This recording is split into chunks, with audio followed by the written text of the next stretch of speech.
Bonjour à tous et bienvenue sur Mathforge Moteur. Aujourd'hui on va continuer sur la Manta. Comme vous pouvez le voir, ça a avancé. Voilà, donc ça c'est la future boîte à air. Enfin boîte à air. Arrivée d'air que je vais créer pour emmener l'air frais sur le radiateur d'huile. Ici on va mettre un radiateur d'huile. Ici on a une barre anti-rapprochement, en dessous aussi on en a une. Comme ça au moins on n'a aucun souci sur la voiture. Évidemment on a dû déplacer le Master Vac parce que ici il gênait sur le moteur. Du coup on va avoir une tige qui va ramener directement de la pédale au Master Vac pour notre système de freinage. Alors avant de commencer sur la Manta, je vais vous parler d'une chose importante. On m'a posé plusieurs fois la question et je pense que je ferai une vidéo dessus parce que c'est quelque chose, on va dire, d'assez long à expliquer et surtout il y a plein de subtilités. Enfin, est-ce que j'ai le droit de rouler avec ma voiture? Non. Est-ce que j'ai le droit de rouler avec le prototype? Non. Est-ce que j'ai le droit? Non, j'ai le droit à rien. On n'a rien le droit de faire. On est en France, faut pas oublier. Homologuer une voiture qu'on a fait nous-mêmes chez nous? En fait, la réponse est non. Sauf si on fait je ne sais combien d'exemplaires identiques à la soudure près du même modèle. Il va falloir fournir des dimensions châssis, il va falloir fournir un poids, une puissance, il va falloir fournir aussi tout ce qui est pollution, tout ce qui est freinage, tout ce qui est dimension de pneus, géométrie, etc. Il y a trop de trucs à fournir pour vraiment pouvoir rouler avec une voiture qu'on a construite légalement. Alors je parle pas sur circuit. Sur circuit, c'est encore autre chose.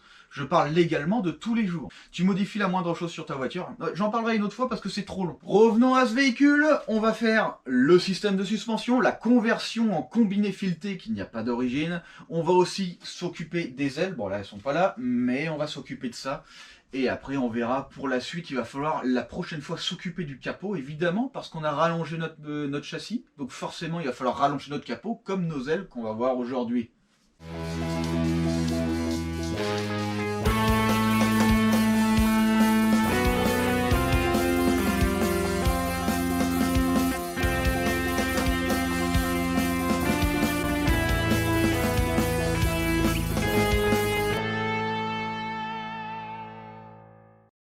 Ok, voilà, donc là, hop, on a réouvert pour pouvoir faire passer les futurs amortisseurs. Alors, il faut bien réfléchir à ce qu'on fait, parce que là, on va changer complètement le style, le système du coup de suspension, c'est plus pareil, et je vais vous expliquer un peu pourquoi.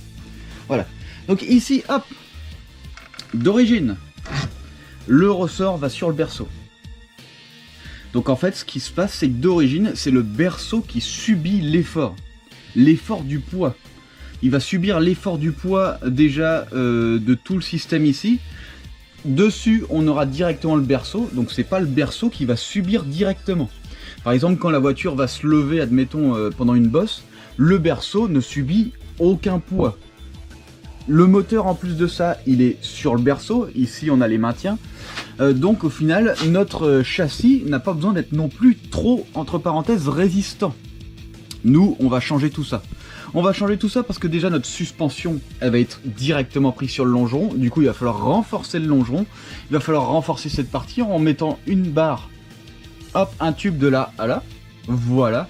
Ensuite, on va devoir installer le moteur. Alors, comme je vous l'ai dit, le moteur de base est sur le berceau.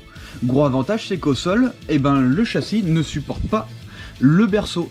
Le problème, c'est que maintenant, ça va être différent. Vu que les amortisseurs vont être directement sur le châssis, le poids va directement être influencé par le moteur du véhicule. Alors, ce qu'il y a, c'est qu'il y a deux façons de faire. Soit je prends mon berceau et je remets mes cylindres blocs sur le berceau. Je refais une adaptation.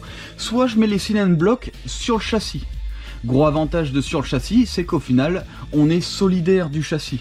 On va avoir moins de vibrations en quelque sorte. Ici on a du caoutchouc, ici on a du polyuréthane. Donc en plus d'avoir des cylindres blocs moteurs, on a des cylindres blocs châssis.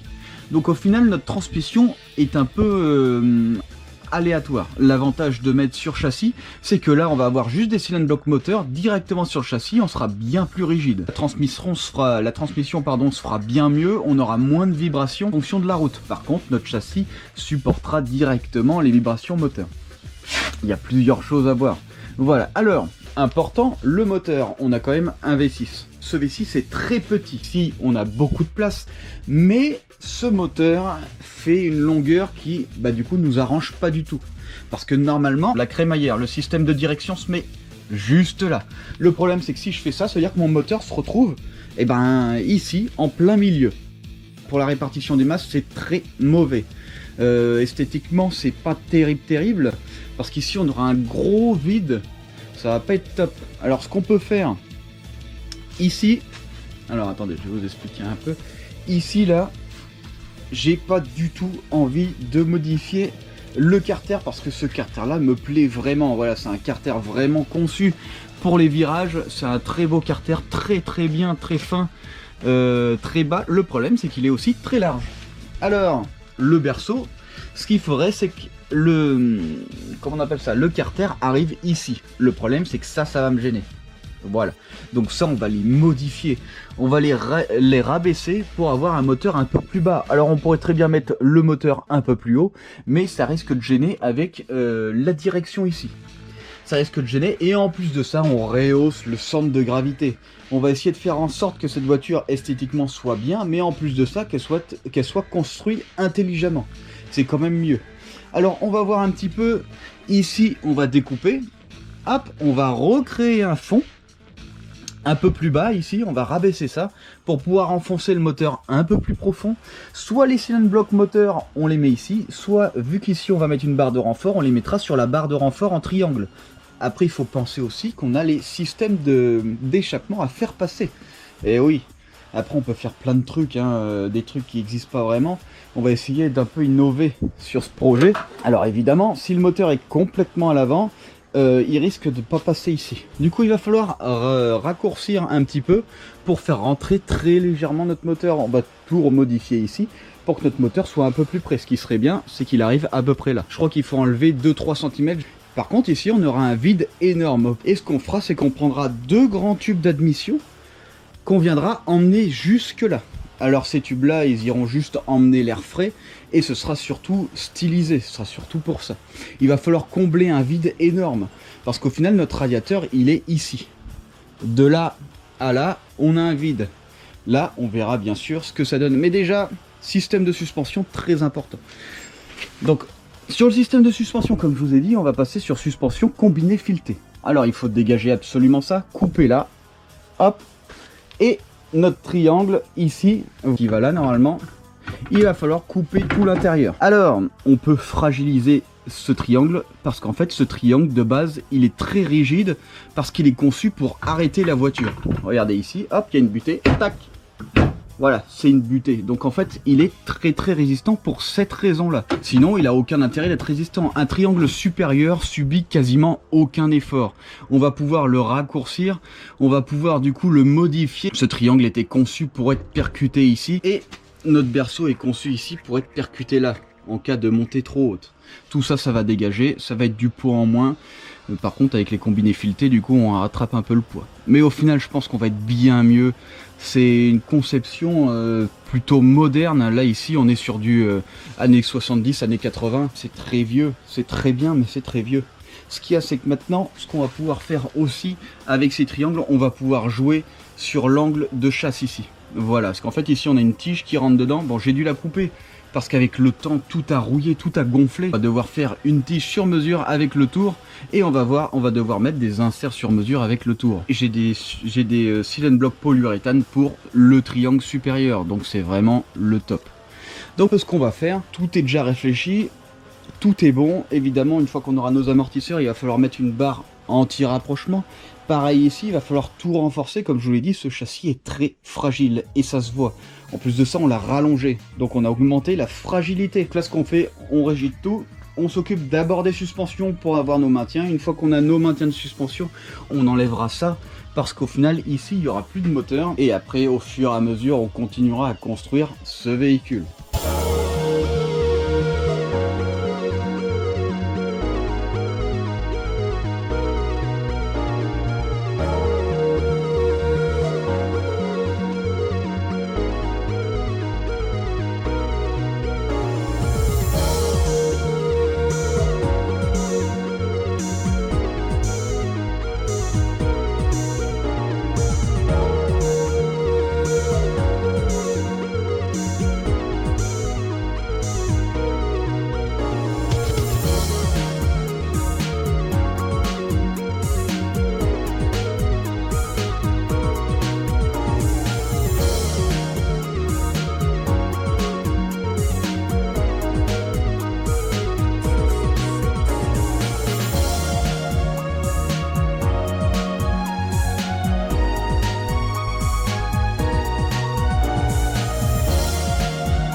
Ok, donc on va voir un petit peu ce que ça donne, si j'ai bien fait de couper tout ça ou pas.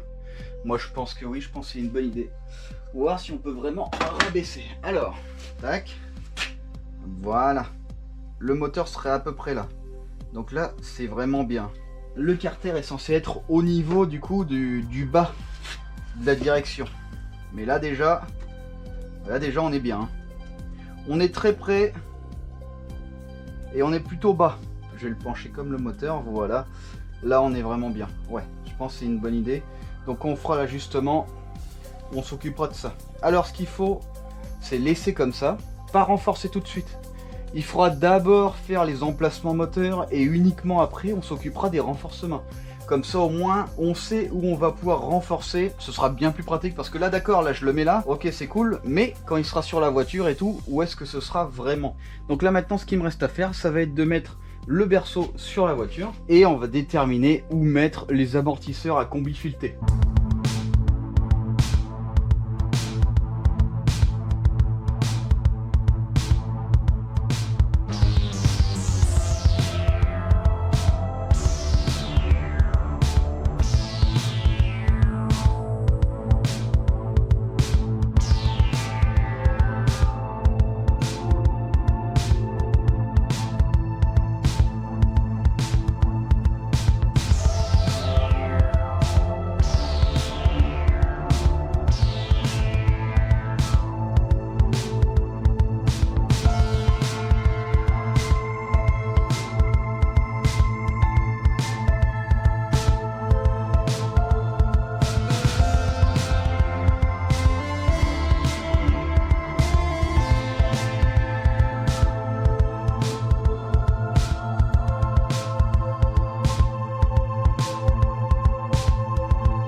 il va falloir essayer de créer quelque chose de plus harmonieux possible.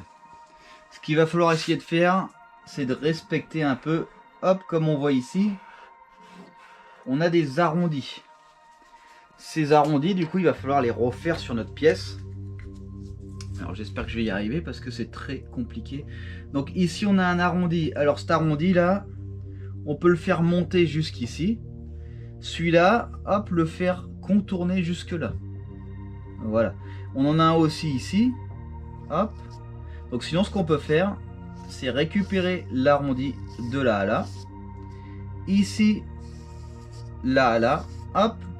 Et celui-là, on peut le faire passer en double, remarque. On peut faire un comme ça. Et un comme ça en fait. Voilà, en fait on peut refaire les arrondis. Ce qu'il y a, c'est que quand on commence à faire des trucs complexes comme là, ça va pas être forcément difficile à faire. Par contre, ça va être peut-être difficile à reproduire de l'autre côté. Voilà.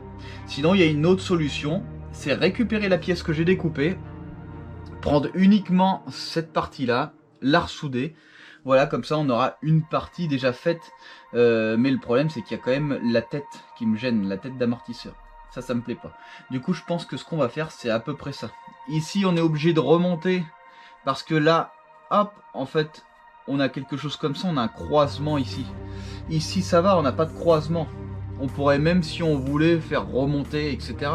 On peut faire un peu ce qu'on veut. Ce qu'il y a, c'est que là, on a une montée. Là aussi, il va falloir forcément faire quelque chose. Je pense que ça pourrait être pas trop mal. Ça pourrait être pas trop mal. Ouais, on peut essayer de faire ça. Ce qu'il y a, c'est qu'ici, on aura un creux, forcément. Puisqu'ici, on a une bosse. Et ici, on a un creux. Donc forcément, ici, on va créer un creux qui fera à peu près ça. C'est celui-là. Celui-là, on va voir. Est-ce que juste de le faire simple... De le faire simple comme ça, ce serait pas plus évident visuellement. Alors, qu'est-ce que ça donne de loin?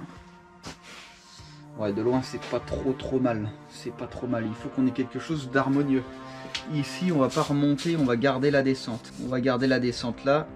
Donc ici, ça remonte. Faut faire gaffe avec l'autre côté, si on est pareil. De l'autre côté... Ouais, on doit être pas trop mal pareil. On va essayer de voir. Déjà, je vais créer la pièce. Une fois que la pièce, j'aurai réussi à l'adapter, ce qui va pas forcément être évident, et ben on verra un peu comment on va réharmoniser les formes. Si je fais un truc tout plat, on va voir tout de suite qu'ici on a des arrondis, et là, ça repart plat, c'est pas beau. Et on va tout de suite voir qu'il y a quelque chose qui va pas. Donc voilà, donc maintenant ce qu'on va faire, on va créer notre pièce et on va essayer de lui donner du volume. Ça va pas être facile, mais de toute façon, je vais pas avoir le choix, hein. On est bien obligé de recréer de la matière et du coup de respecter un petit peu l'ancien design. On va essayer de faire ça au mieux. Et après, de l'autre côté, on fera la même chose. De l'autre côté, ça a l'air un peu plus facile. Il y a juste un gros arrondi qui part là, hop. Et au pire, on peut le faire partir ici, voilà, ou même partir comme si tout se passe bien, elle est symétriquement identique de l'autre côté.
Voilà un peu ce que donnent les ailes.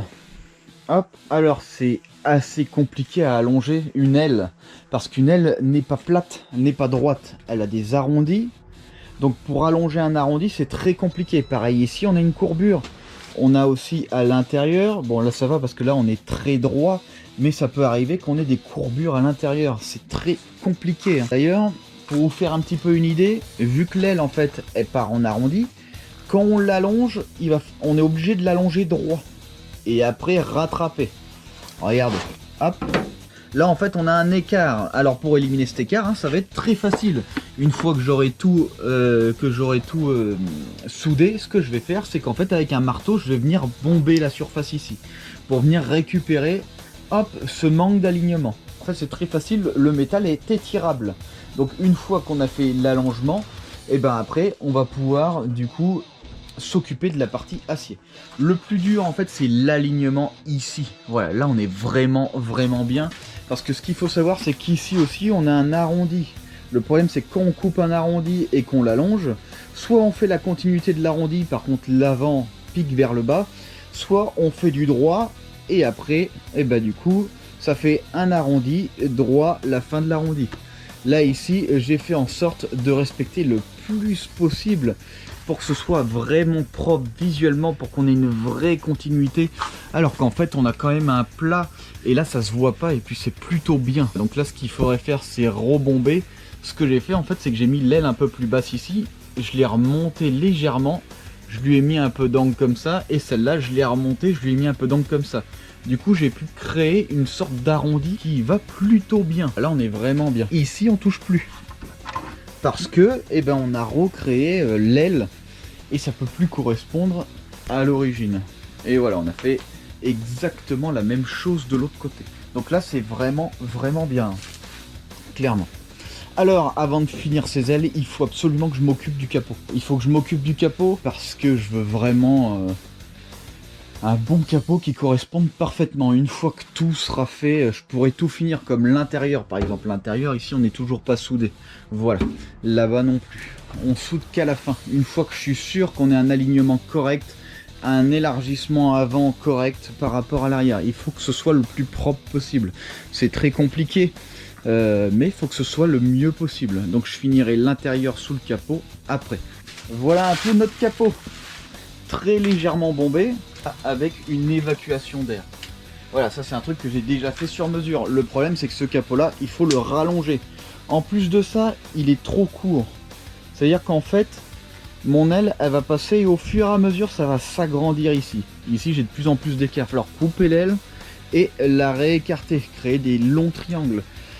Autre chose, ici, ça redescend trop bas. On a allongé la voiture. Du coup, ce qu'il faut faire, c'est couper le carré, couper le devant, couper l'autre devant, rallonger de 20 cm le capot et faire un devant particulier qui correspondra au futur avant qu'il va falloir faire sur mesure. Évidemment, j'ai pas d'avant sur cette voiture. Le capot, je sais pas si vous vous rappelez, mais en fait, il était en fibre et il a été fait à partir de cette pièce. Donc voilà un petit peu au final, ce véhicule avance plutôt très vite. Honnêtement, on n'est pas trop loin de la fin. Là par exemple pour la boîte à air en carton, il va falloir que je commande de l'aluminium parce que je pense que je vais la faire en aluminium. Le moteur, j'ai plein de trucs à faire dessus, je sais déjà ce que je veux faire à peu près pour l'admission. Ce sera toujours corné, ce sera légèrement différent de ce que je vous ai montré parce que les cornets étaient juste posés dessus, mais ce sera vraiment pas mal. Pareil, un système d'échappement évidemment sur mesure, on fera ça en inox je pense avec le temps. Et là j'ai commandé mon vitrage complet pour pouvoir la mettre dehors si jamais j'ai besoin de faire rentrer quelque chose d'autre. Et oui, c'est la seule chose qui me manque pour pouvoir faire sortir cette voiture. Quand je dis sortir, c'est uniquement la mettre dehors pour pouvoir faire rentrer un autre véhicule au cas où. Voilà, si j'ai besoin de travailler. Si cette vidéo vous a plu, surtout, n'hésitez pas à partager. N'hésitez pas à mettre en commentaire si vous avez des questions. Évidemment, mettez un pouce bleu si ça vous a plu. Voilà, en tout cas, si vous voulez continuer à suivre, regardez quand même, on est quand même pas trop mal sur ce projet. Tunnel de transmission, il est terminé. Là, système de freinage, il est quasi terminé. Il n'y a plus que la barre à faire. Ici, apport en air frais, radiateur d'huile qui va arriver là. Après, il y aura le moteur à réinstaller. Mais d'abord, il va falloir peindre tout l'intérieur. Et je pense que je vais peindre en... on verra. Vous verrez bien. En tout cas, si vous êtes intéressé par tous ces projets, c'est pas des projets banals, on va dire, et ben surtout n'hésitez pas à venir sur Matt Forge Motor.